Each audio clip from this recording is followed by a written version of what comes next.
Okay, this is lesson 5 of the Master Key System. Charles Haanel says in the introduction that mind in action equals thought. And you can create thought.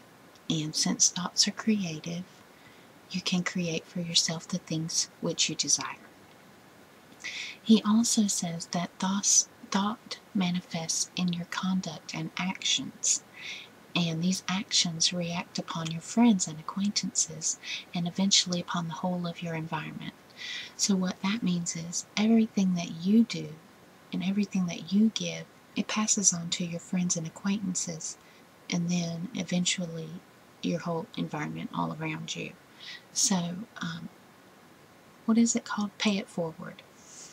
So when you pay it forward, others will pay it forward, and then you just attract those kind of people that want to do the same.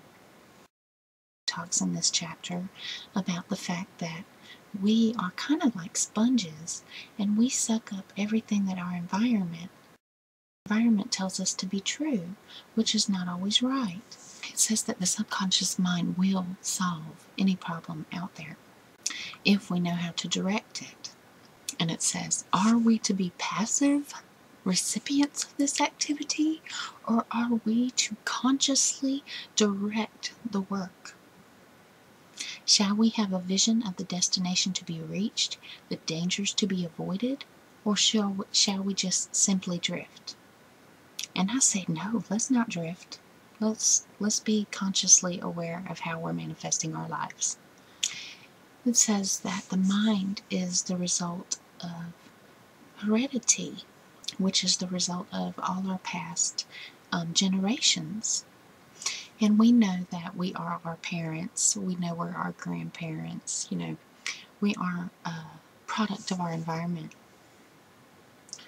And when we understand this, it'll enable us to use our authority when we find an undesirable trait of that character manifesting. So if we don't want to be like our father and we see we did something that reminded us of him, we can say, hey, I don't want to do that anymore. And just stop it.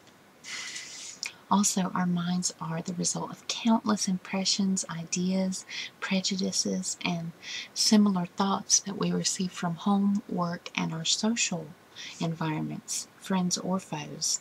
Much of our thoughts have been received from others, but a lot of them we've created in our own mind. Opinions, people suggest things to you, or they make statements and it kind of sticks in your brain. And we tend to, a lot of times, accept the statements or the suggestions without proper examination or consideration. So then it enters our, seems believable.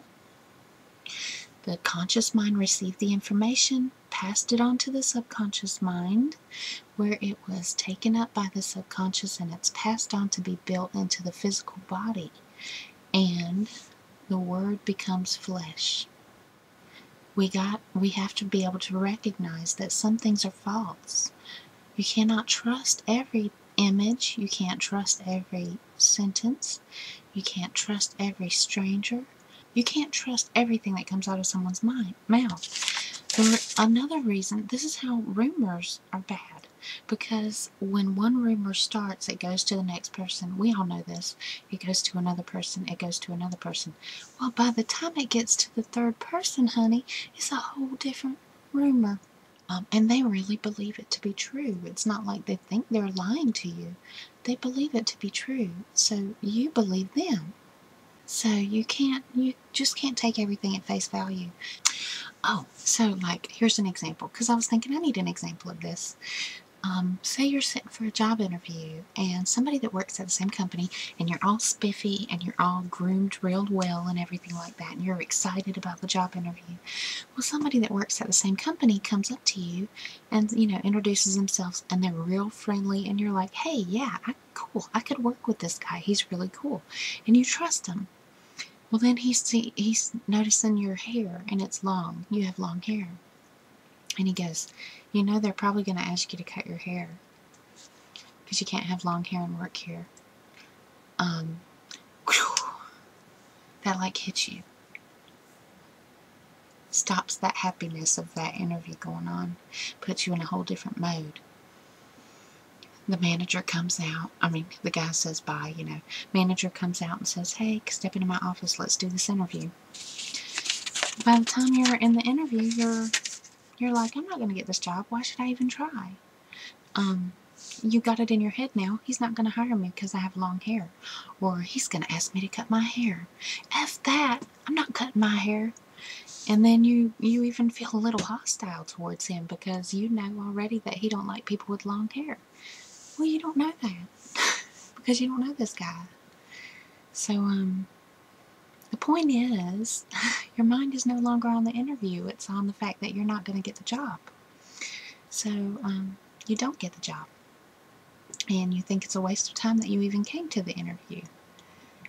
And you don't know it, but that acquaintance that you met, that you put all your trust in, and you said, he's so cool, he had an interview right after you for that same job.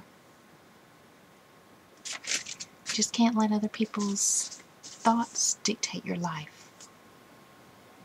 Charles Haanel says that we have to clean house, mental house, and we have to let go of our previous thought patterns that say that we don't deserve the best. And he says that any impressions of fear or worry or of anxiety need to be cleaned out of our brain. And we should store nothing but courageous thought. And we have to be optimistic, positive, and throw away immediately any negative thoughts. And that's hard to do if it's been built into your subconscious mind, especially from generations and generations. I know from my own personal experience, like I have this abnormal fear of the second husband. So because of thought patterns or patterns in my family history and some of my friends' history, I have this belief that the second husband will be a horror, a terror, and the third husband is the good husband. Well, I've already had my first husband. I don't want the second husband. I'm ready for the third husband, but for the second time? Anyway, I have such fears of that second husband that it has made a block in my love, this love section of my life.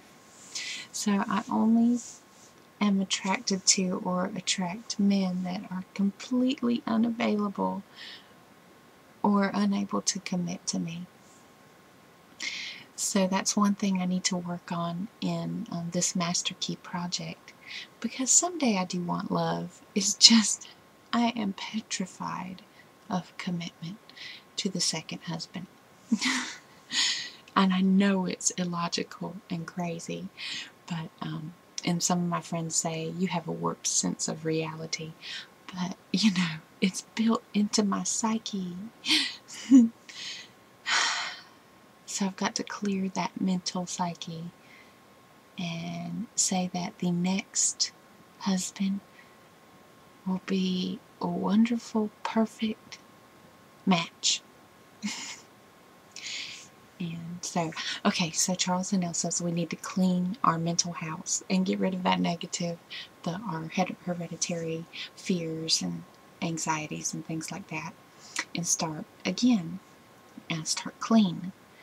And when we start clean, we can start filling up our house, our brain, our minds, with what it is we truly want. So I need to cleanse that thought pattern and then rebuild it all in my mind of what I really, really want and picture it. So I can let go of that. First I need to let go of that fear.